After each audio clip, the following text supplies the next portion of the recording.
What's going on, and welcome to another episode of Chicken Scratch Gospel, coming to you from Midtown Studios in downtown Bakersfield. I'm your host, Matt. Along with me today, my co-host, Tony.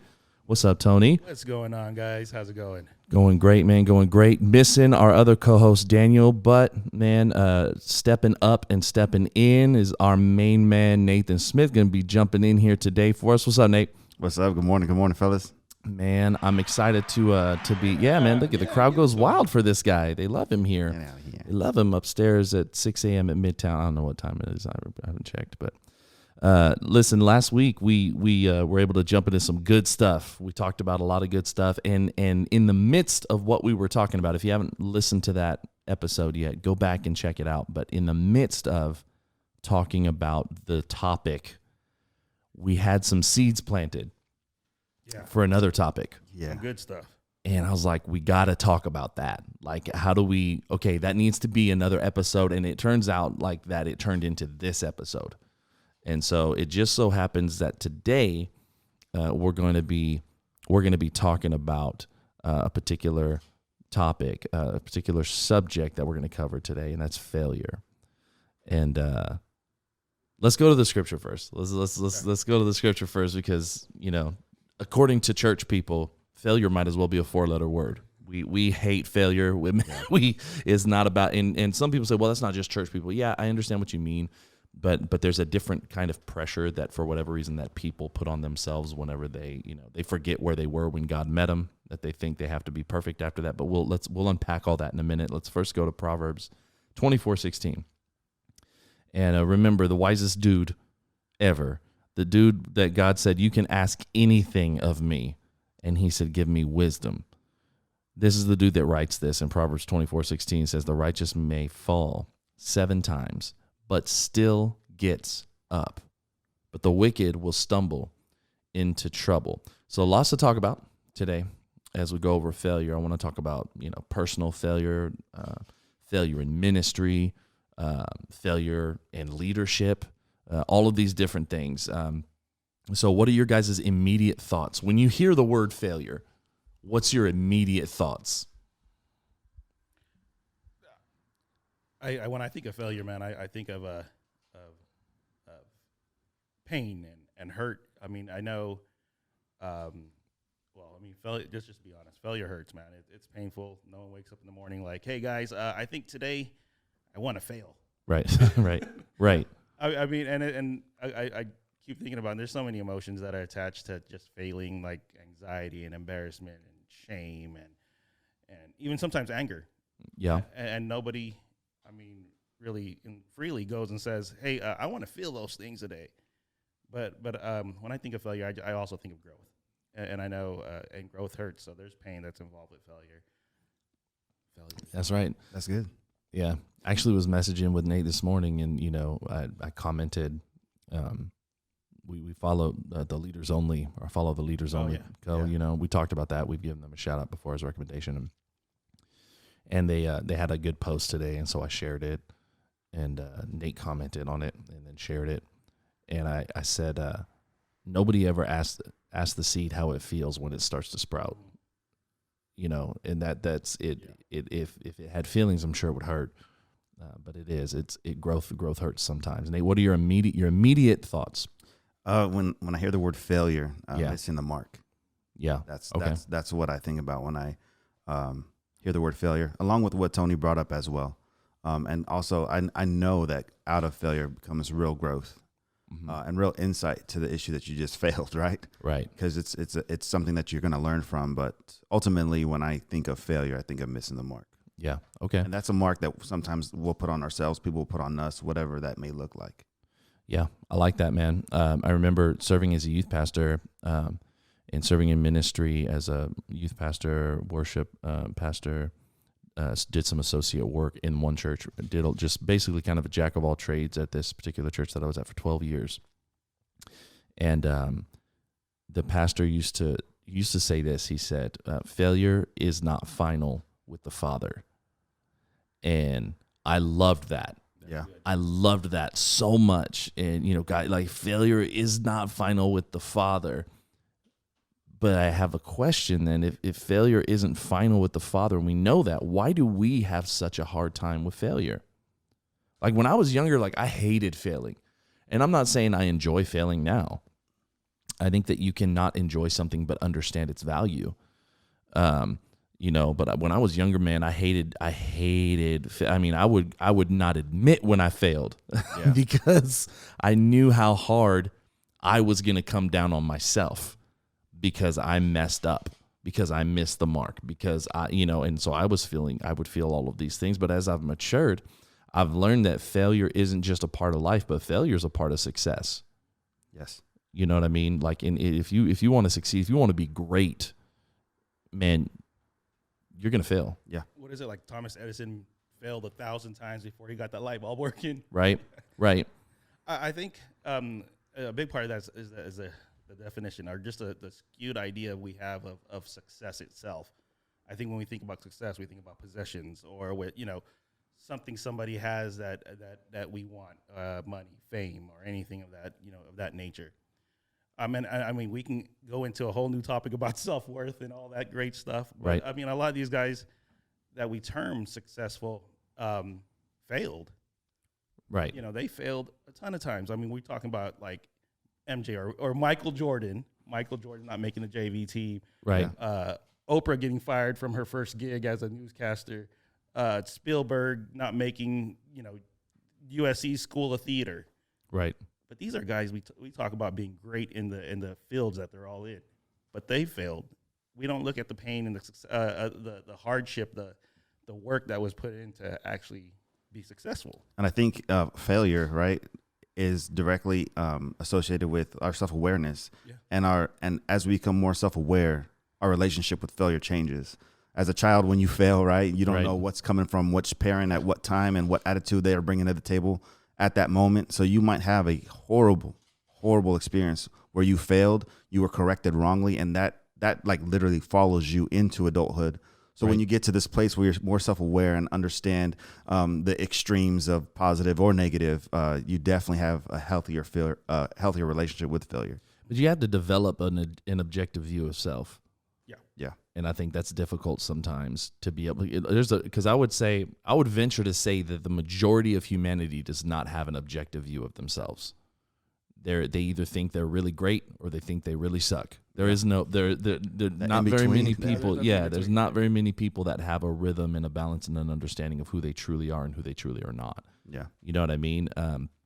And so I love this, these thoughts that we're talking about and that we bring up are from the sports world, the business world, cinema, but what about the church? What about the church? Because when I think about failure in the church, I think of two things come to my mind immediately.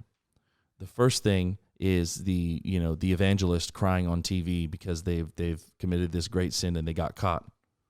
And now they have to make this great confession and then they lose everything. Right? Okay. I think of that. The second thing that I think of is the leader in a church who feels like they don't mess up and tries to hide the fact that they're human to the point to where they put themselves on a pedestal. Yeah. And so these are two things that are common in the church. And why, I guess, is my question. Because we don't like talking about failure in the church. We won't talk about victory. Oh man, when we talk about how Jesus can give us victory, talk about how Jesus can save us. But what can Jesus do for us when we fail? That's really I think something that is a lost topic. It's a lost discussion within the church and especially within church leadership. I used to struggle really, really hard with issues, but one of my two biggest failures, my two biggest issues were pornography and anger. Okay. Growing up, I wanted to fight everybody.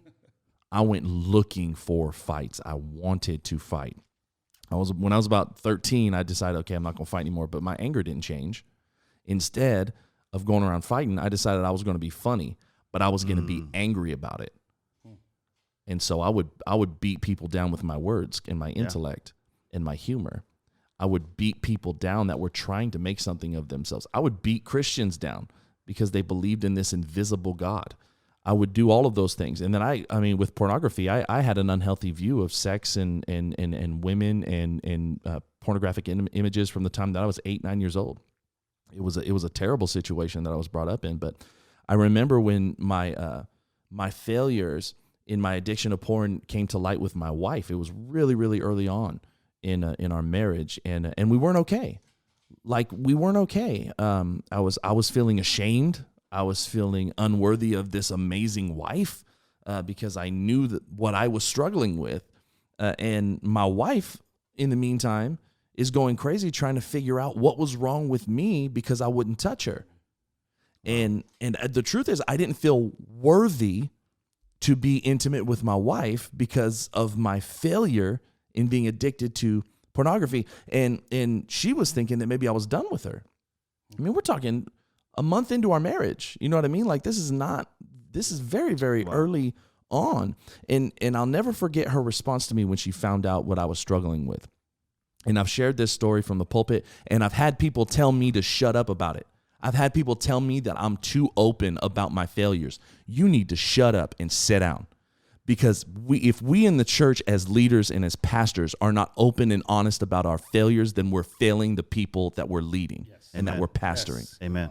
You need to sit down, shut up, and be open about your failures. I will not be quiet about the times that I failed, because all it does is point to God and his glory, because God is the reason why we're doing all of this anyway. And when it came to light that I was struggling with this, Amanda's response was, "Is that all? Oh, we can deal with that. We can deal with that." And I cannot tell you the burden that lifted off of me in that moment, when a light was finally illuminating the subject of my failure. When the focal point of my failure all came to this culmination, and my wife found out, her response in that moment was not to take it personal, because it wasn't personal. It was not against her. And she also wasn't trying to lord over my failures. She responded like Jesus. Yeah.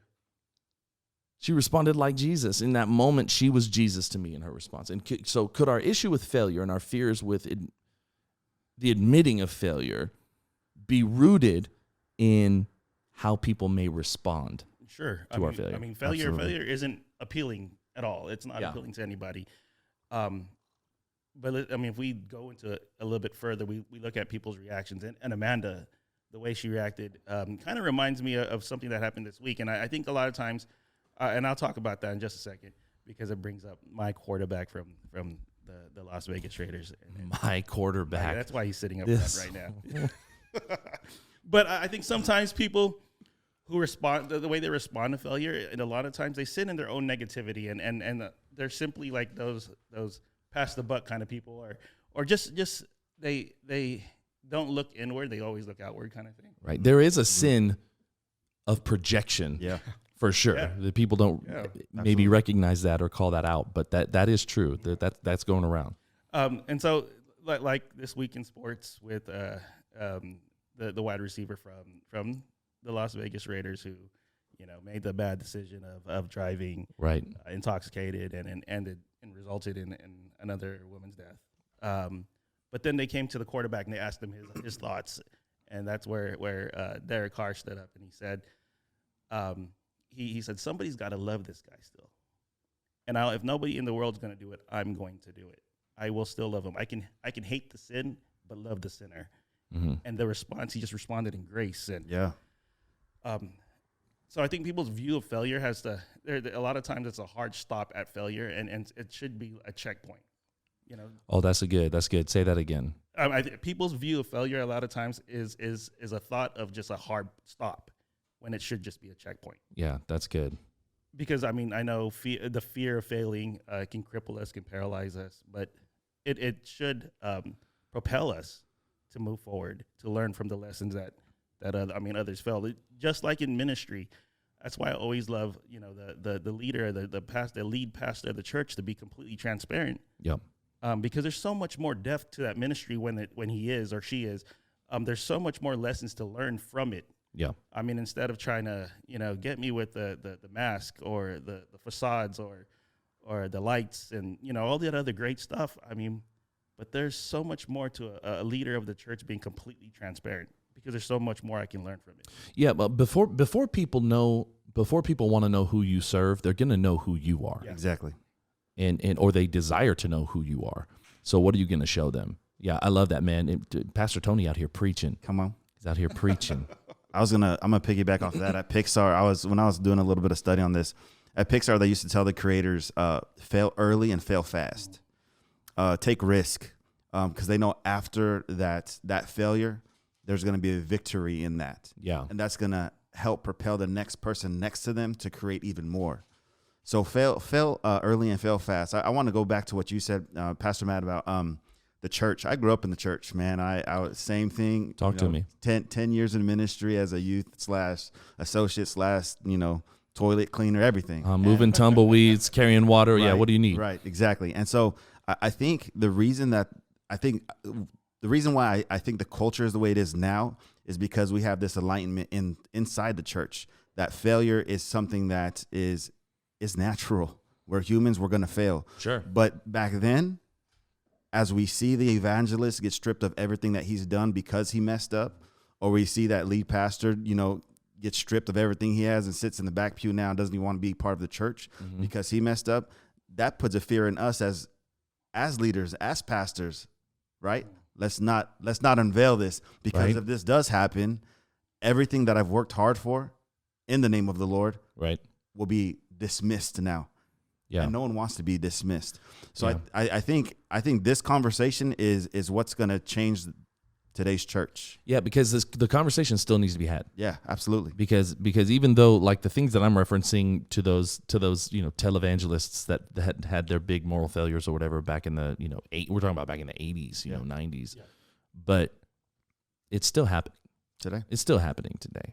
And it doesn't matter how much you preach about, not wearing masks or not pretending to be somebody or whatever. Who you are comes out.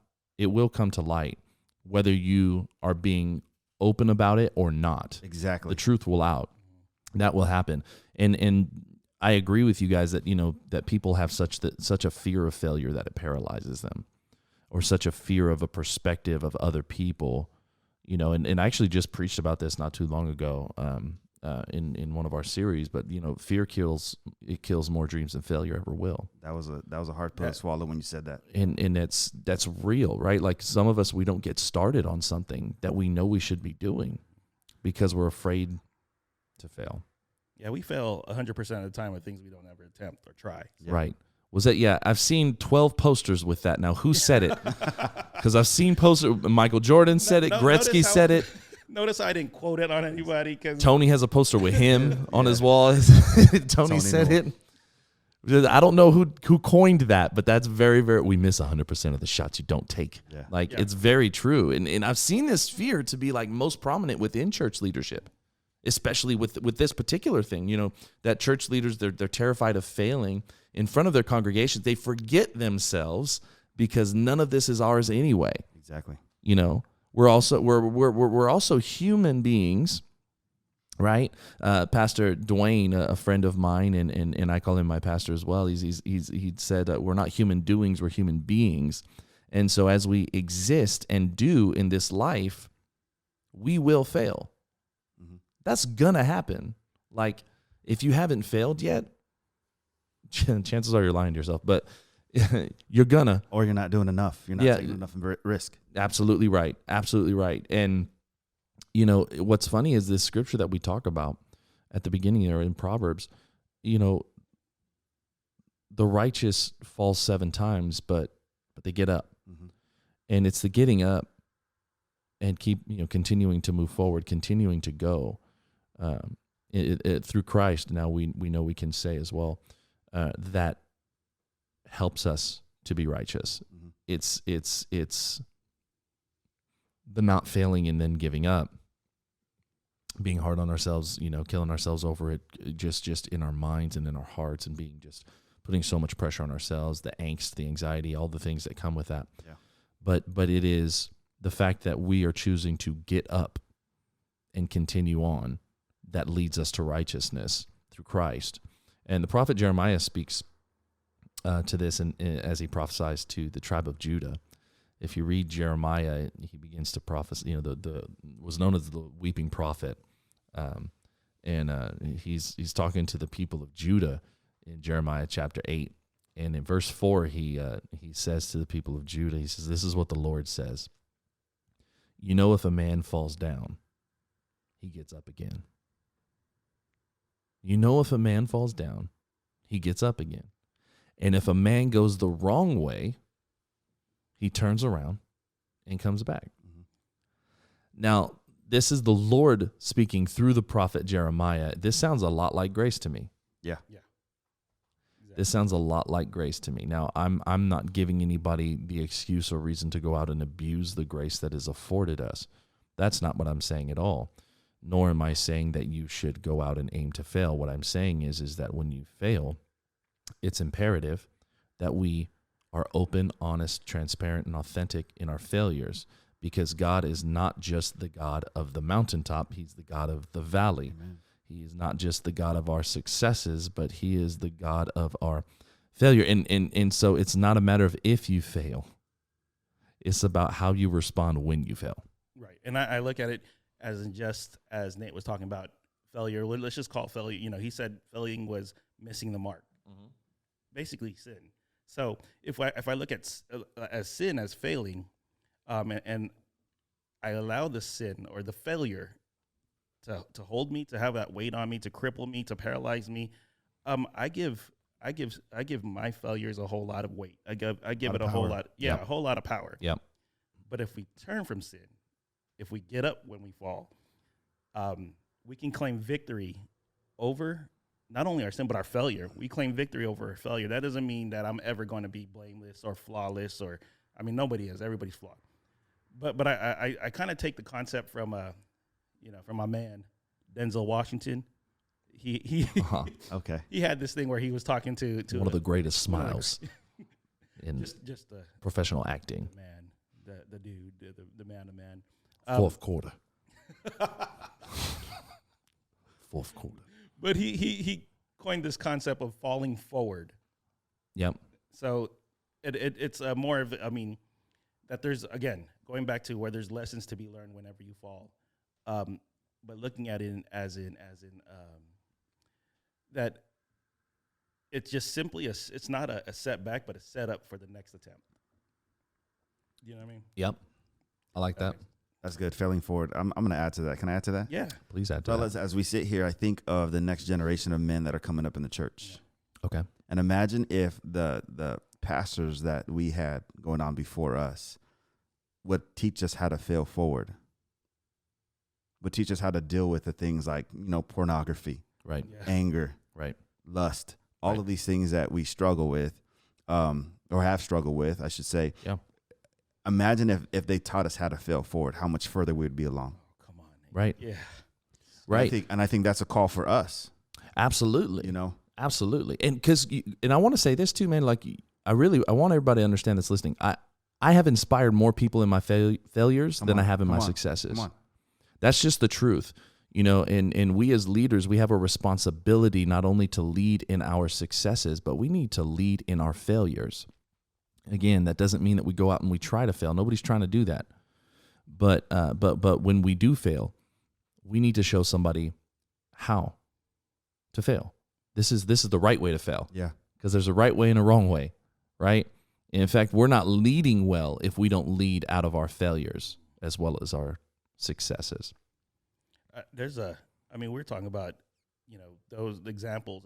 But the word gives us a ton of different heroes who failed. Right. And found victory over their failures. Right. We've just kind of strayed away from looking at where we can actually get great examples of what it looks like to fail. Yeah. And one of the biblical accounts that we point at, I guess the most really at the Vine. We don't mention the Vine very much here, but is the woman who was caught in the act of adultery. I talk about that scripture frequently because it's imperative that people understand. And it's funny because me and Pastor Dwayne were joking about this one time. He said, I remember telling him one time I was teaching in youth, and I was teaching on a particular subject, and I taught it, and I taught it, and I taught it, and I taught it, and I taught it, and I taught it. You taught it. And I taught it. And one more time. And I had a student come up to me and say, when are you going to change the subject? I said, when are you going to do what I'm teaching you? Come on. So when you start doing what I'm teaching you, I'll change the subject. As soon as God leads me in another direction, I'll change the subject. But right now, God has me living here, and so we can hear the same stories and the same accounts and the same scriptures over and over again, and we can feel like, man, why do they only use this, or why do they keep talking about this? Man, it's because we're trying to open the value Yes. within this account, within this topic, within this scripture. And the woman who was caught in the act of adultery, there's a lot going on there, man. Caught in the middle of a sin. It was not behind the scenes. It was not something that was hidden. It was well known. It was so well known that they could go to her house, yank her out of wherever she was in the act, it said, of adultery. Never mind the pervs that went and grabbed her, because they knew what was going on, just let it happen. Then they decided, we're going to go grab her in the act, not after the act, in the act. Then drag her in front of everybody with their rocks, getting ready to stone her. And then Jesus says, what does he say? He says, let he who has no sin cast the first stone. Everybody drops their right, and he begins to write in the dirt. Nobody knows what he writes. I'm an imaginative dude. Come on. I like to think that he started to write out the sins of the Pharisees. Yes. I like to think that he looked over there and he was like, okay, well, there's Irv over there. This is Irv's issue right here. Let me start right. And Irv was like, oh, I don't want to be here anymore, and left. So I don't know what he wrote, but it doesn't matter. It's all speculative. But after everybody leaves, after all the Pharisees are gone, what happens? He looks at the woman and he says, woman, where are your accusers? And she says, I have none. And he says, I'm not going to accuse you either. I'm not going to condemn you either. And then he gives her two instructions. Go on your way. Number 1, sin no more. Yes. Number 2, though the righteous man falls 7 times, he gets up, goes on his way. Don't aim to do that anymore. Do not do that anymore. So good. So good. I think about, when you think about quarterback, you brought up quarterbacks earlier. Yeah. What do they tell quarterbacks whenever they throw an interception? Forget the last play. Forget the last play.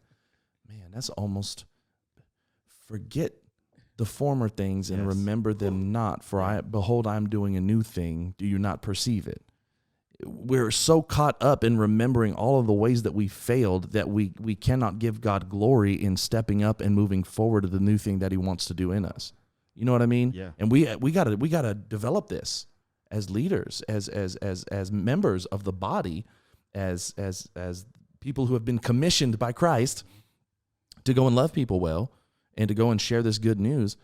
We gotta lead the charge here. Yeah, I think when you're reverting back to your youth ministry and teaching on that topic, whatever it may be, I remember back in youth, and I'd be going over topics and talking to these kids, and then they would ask, how does this apply to me, or how can I grab hold of this when this was written so long ago?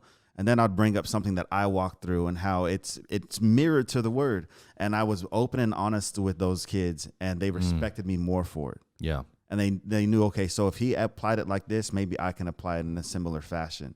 And that's what we need to be doing. And furthermore, when you think about fear and you think about failing, you have to overcome that stuff to really move to the next level. Paul writes, forget the former things, forget the failures, the victories. I press on, I press forward, and that's where the new victories are at. Forget the last play. Yeah, that's good.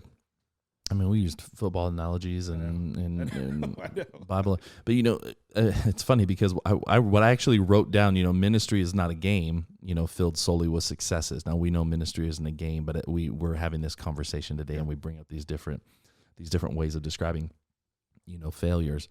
But if we were to liken ministry to, quote unquote, a game that we watch or a game that we are acquainted with, I would say ministry is probably most like baseball. And, in baseball, you're amazing. If you can bat 300, you're going to get paid. Yeah. You're going to get paid. Right. You're doing great. You know what that means if you bat 300? For those people out there that don't watch baseball, that means you fail 70% of the time. That means that you strike out, fly out, ground out, double play, whatever. That means you are unsuccessful 70% of the time. You fail. Now, again, we don't wake up in the morning, thank God, today feeling kind of odd, aim to fail. That's not what we do.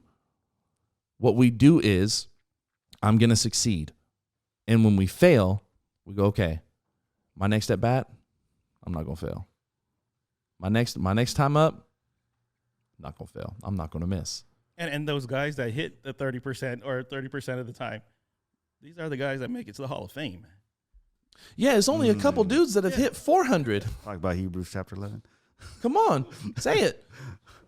That's known as the Hall of Faith. You know, for those that don't know, Hebrews chapter 11, the Hall of Faith, that filled with failures, by the way, filled with liars and people that were murderers, people that were afraid, adulterers, filled with people who failed. This story that God is writing through your life is not about you. It is about him and what he can do through a broken, busted failure like you. Amen.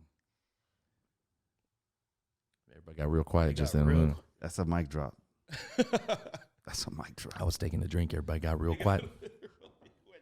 No, but I mean, chances are you're gonna fail more than you succeed in life. Yeah. So what are we gonna do? Are we just gonna not try? What are we gonna do in the church? Are we just gonna not try? Are we just gonna attend church every Sunday and sit there and get preached at? Let's go back to the quote that nobody knows who quoted it, but 100. You'll fail 100% of the time of things you don't try or attempt or right. Right. Those who dare to be great are those who are not afraid to fail. Yeah.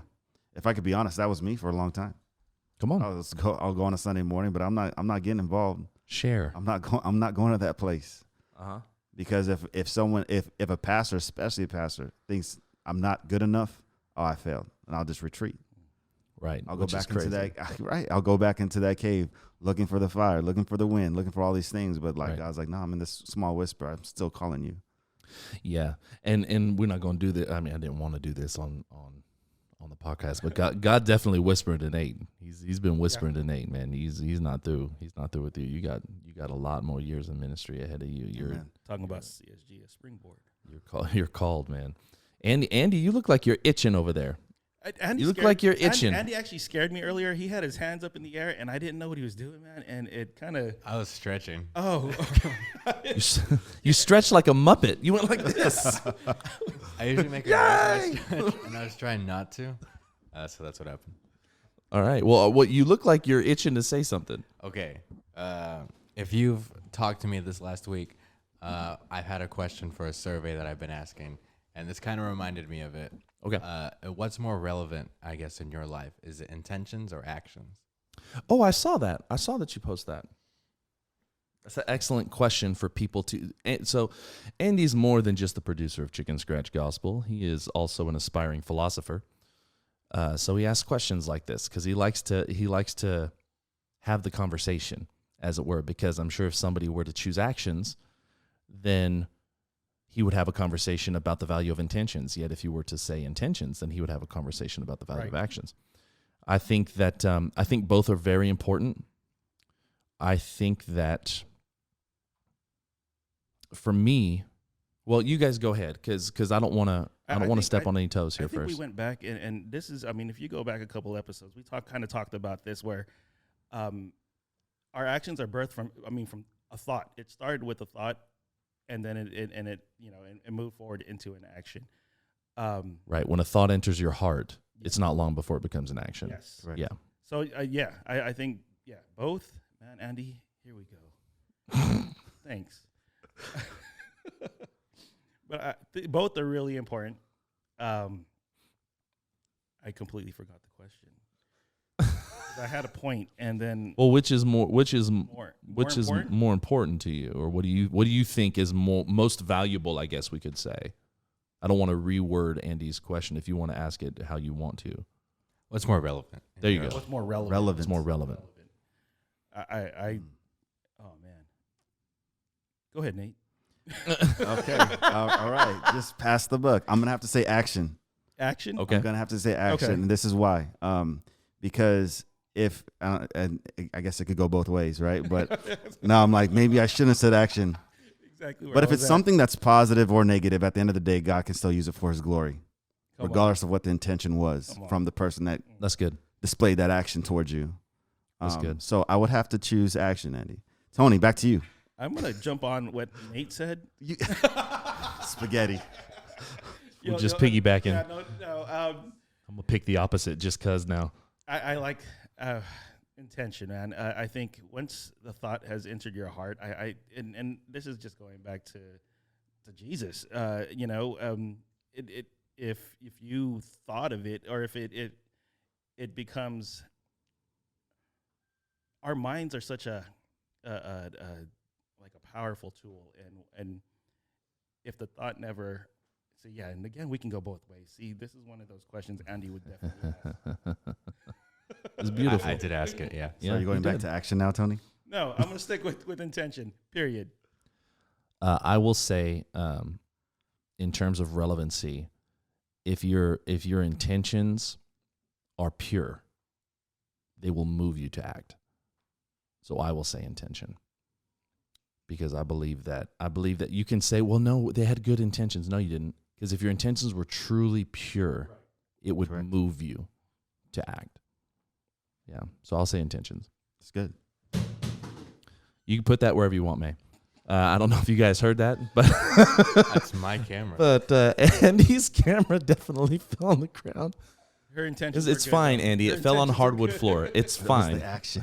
It was the It was action. the action. The intention behind that was she intended to take care of your camera. It's the thought that counts. So I asked 100 people this week. and I am curious. 67% of people said intention. Good.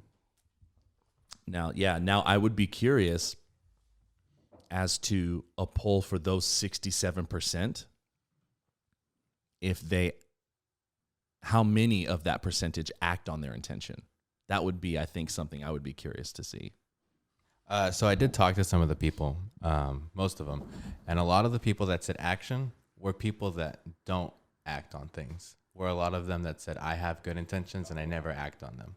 Mm-hmm. So my intentions don't get me very far. That's rich. Yeah. Yeah. That's a good question. I like that. Yeah. Oh, man, Andy's just over here waxing philosophical. It's just what he does. You know what I mean? It's what he does. Jump in, Andy, to these things. Remember, that's why you're here. You have a microphone. You know what I mean? Get in here, buddy. Have this conversation with us. I don't have another question for you. Man, I think that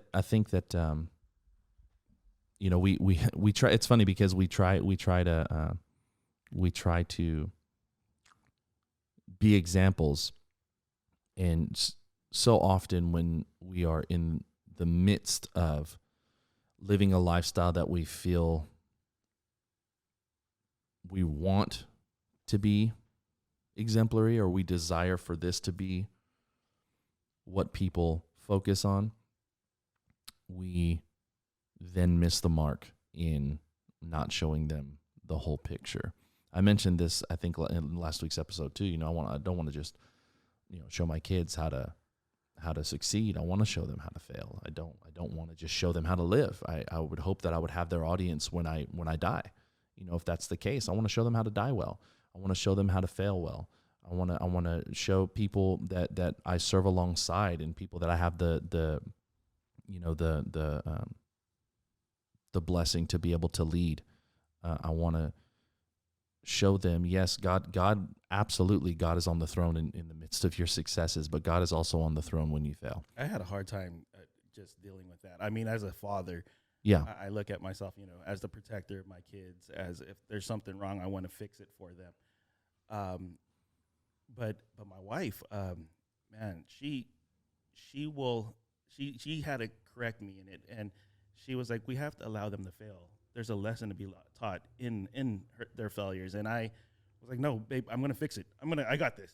right. But she's like, no, we have to allow them to fail. And so it took me a long time for me to understand that, because every time I failed, I always wanted somebody to come around and fix it for me, Sure. you know? Sure. Well, and as a parent, it does kind of hit different. I remember being the playground police whenever my kids were in kindergarten. You know what I mean? I was there. I was there and let a kid pick on my kid. Did you snatch a Let Billy? 'em. You snatched a Billy, didn't you? Oh, I was waiting for people to pick on my children so I could audibly start talking about that one that was trying. I was not nice to 6-year-old children. I was like, They're just you, kids. They're you just- right there, the stupid one, come here. You're doing touching my child. Like, just, I don't know why they allowed me on the playground, to be honest with you. But that's what we want to do, right? But the truth is that all of these things, all of these experiences, they help to develop our character. Correct.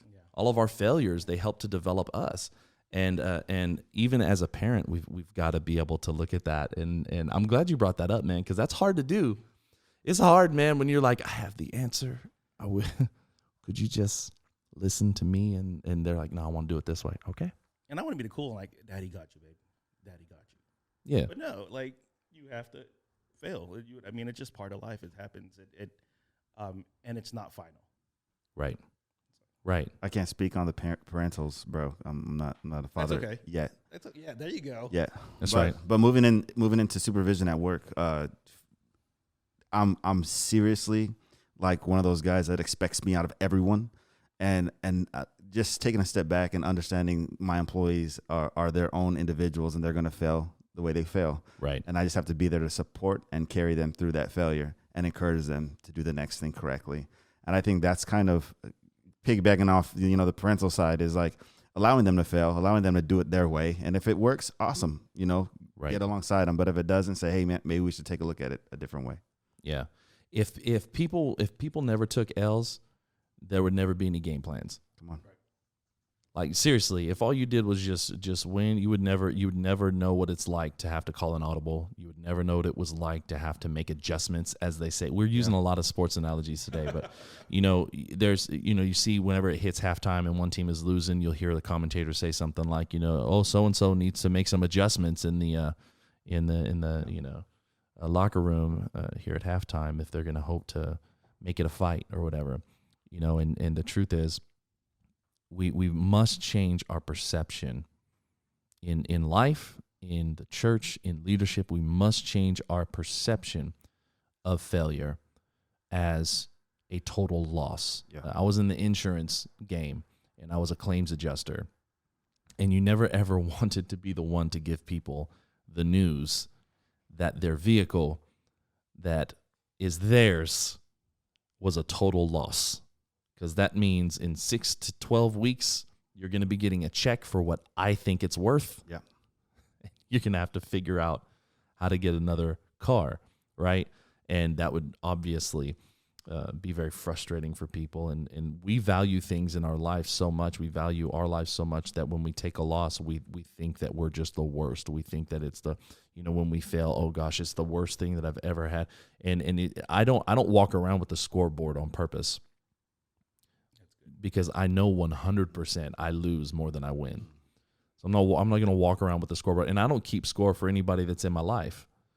I don't keep score of any of that stuff. And the fact of the matter is this: until we as leaders, believers, and children of God can recognize that failure is not a loss, it's a gain, we're not going to learn, we're not going to change, we're not going to grow. I know. I think it's just recent. Well, it is recently. I felt like I was failing. Like I was failing my marriage and failing my wife, like with my inability. And I think as leaders, we don't think, especially when you're on top of the mountain, you don't think, well, there isn't any room. Or I'm doing good. I'm doing great. So why change anything now? But it was my thought process, my inability or my willingness to want to grow, that I soon realized, man, not only was I failing my wife, I was failing a lot of the relationships I was in, including the relationship with myself. And with God, I really wasn't giving 100% of who I really am. And I just, maybe it was the failure of wanting to open the past or wanting to look back. But until I realized that, I allowed the failure to be a brick wall instead of a springboard. And so, That's good. That's really good. Failures aren't brick walls. They're springboards. They're not hard stops. They're not hard stops. They're checkpoints. You come with all Failure the isn't heaters final today. with the Father. There you go. Failure isn't just a part of life, it's It a is. part of success. All of the above. Yes. All of the above. And that's all right now that I have for this. Y'all want to add anything else when it comes to failures? Because if you don't, then it's time to succeed in recommendations. Recommendation. Successful recommendations. I don't know. What do you guys got today?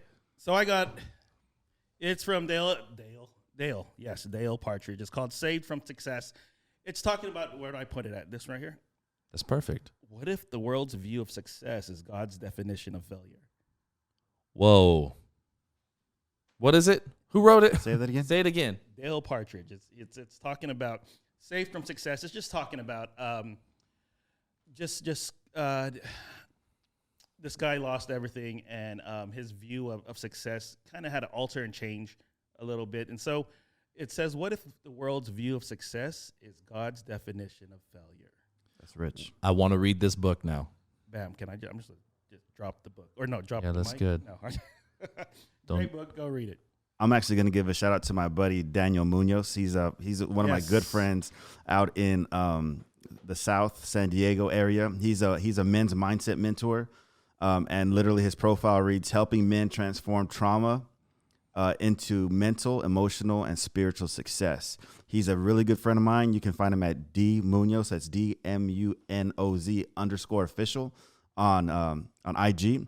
And hit him up, text him. He will get back to you. He's not one of these guys that's out here just trying to make a name for himself or put himself out there, but he's a real dude. He loves people, loves God, and he's one of my great friends. And a lot of times when you get to that point where you're like, I thought I got through this, right? And you're just having one of those moments. I've reached out to him, and he's just walked me through it, and it's been really good. So I just wanted to give a shout out to him, Daniel I Munoz. just checked him out, man.